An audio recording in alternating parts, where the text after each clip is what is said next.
Apa yang membuat sains itu berbeda dari berbagai jenis pengetahuan lain? Jawaban yang biasa diberikan adalah karena metodenya. Sains memiliki metode khusus untuk memperoleh pengetahuan yang andal dan dapat dipertanggungjawabkan. Metode itu kemudian disebut sebagai metode ilmiah.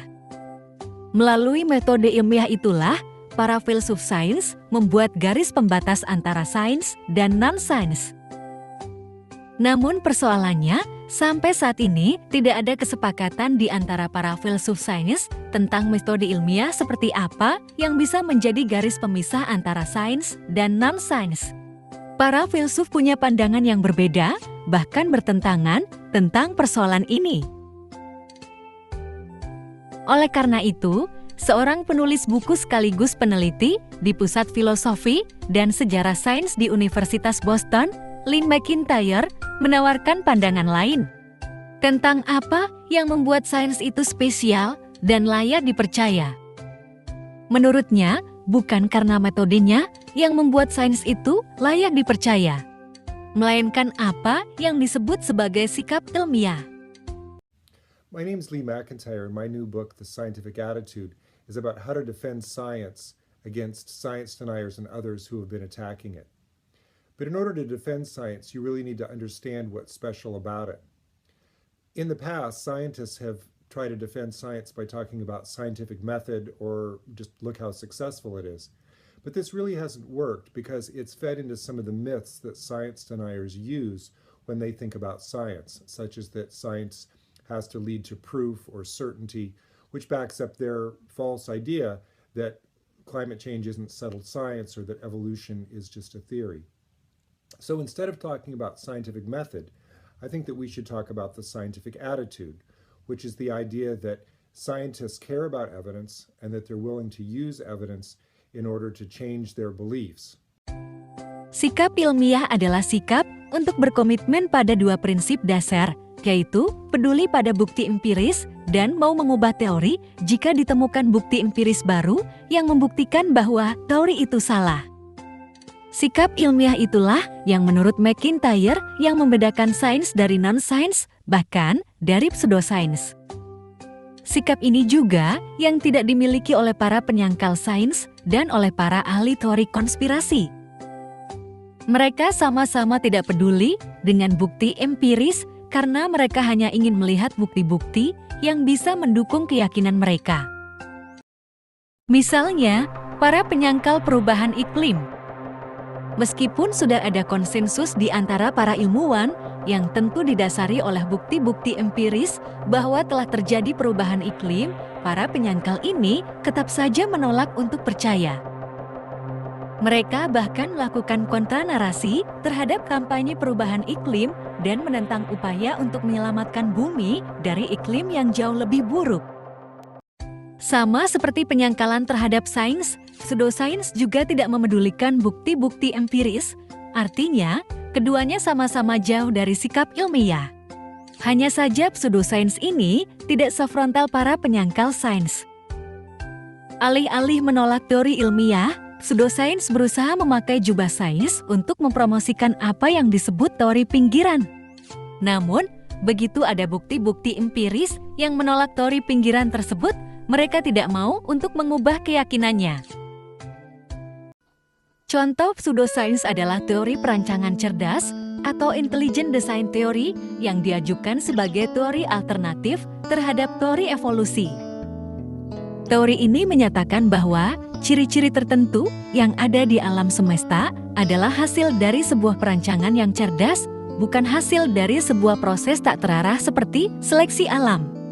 Dan perancangnya tiada lain adalah Tuhan. We have spent an enormous amount of time trying to prove to the court what everybody already knows, that intelligent design is a particular religious belief. Regardless what side of the debate you're on, if you support intelligent design, you do so because you want to promote your view of God as the creator. If you oppose intelligent design, you do so because you don't want some teacher instructing or influencing your child's religious upbringing. Either way, Everybody understood that intelligent design was a religious proposition, and we are absolutely thrilled that Judge Jones has seen through the smoke and mirrors used by design proponents and has ruled that intelligent design is not science, but is in fact a particular religious view. Confusing religion and science does injury to both. Telling students intelligent design is science confuses them about how science works and undermines evolution, which is one of the pillars of modern biology. At a time when this country is lagging behind other nations in scientific literacy, we can ill afford to shackle our children's minds with 15th century pseudoscience. Dengan kata lain, teori perancangan cerdas itu sebenarnya adalah doktrin teologis, tetapi dibungkus dengan jubah sains sehingga seolah-olah saintifik. Dalam sudut pandang McIntyre, teori itu hanya akan punya status ilmiah, bukan pseudo-ilmiah. Jika pertama-tama perumusannya didasarkan pada bukti-bukti empiris dan begitu ada bukti empiris baru yang menyangkalnya, maka ia dengan sukarela mengubah atau bahkan membuang teorinya. Namun sayangnya, itu tidak terjadi. Ketiadaan sikap ilmiah juga terjadi pada teori konspirasi. Contoh paling aktual adalah teori konspirasi tentang pandemi virus COVID. Ia berpandangan bahwa situasi yang terjadi saat itu bukanlah sesuatu yang alami, melainkan hasil dari konspirasi elit global untuk mengontrol penduduk di seluruh dunia. Teori semacam itu disusun dengan memilih-milih data dan fakta atau cherry picking yang kira-kira bisa mendukung keyakinan pembuatnya dan mengabaikan data dan fakta lain yang dapat menggugurkannya. Maka dicarilah fakta-fakta parsial yang dapat menunjukkan adanya konspirasi elit global di balik pandemi COVID. Fakta-fakta itu kemudian dihubung-hubungkan sehingga menjadi satu narasi besar yang tampak sangat meyakinkan. Namun, begitu disodori data-data empiris yang menunjukkan bahwa virus COVID itu bukan hasil rekayasa, melainkan memang benar-benar terjadi secara alami. Para pendukung teori konspirasi ini akan menolak semua fakta itu mentah-mentah. Oleh karena itu, Carl Sagan menyebut teori konspirasi sebagai teori yang tertutup dan, karenanya, tidak ilmiah. Teori konspirasi tidak pernah mau mengoreksi dirinya di hadapan fakta-fakta empiris yang menentangnya. Kesediaan untuk mengoreksi diri sendiri itulah yang tidak dimiliki oleh teori-teori lain di luar teori ilmiah. Alasan mengapa kita layak mempercayai teori ilmiah bukan karena ia pasti benar dan tidak pernah salah, melainkan karena kemauannya untuk mengubah dan mengoreksi dirinya sendiri di hadapan data dan fakta. Teori ilmiah bukan tidak mungkin salah. Dalam sejarahnya, memang banyak teori ilmiah yang terbukti salah. Namun, begitu ada fakta-fakta empiris yang membuktikan bahwa ia salah, ia mau untuk segera mengakui dan mengoreksi kesalahannya. Misalnya, pada ilmu kedokteran, saat mengganti teori miasma dengan teori kuman.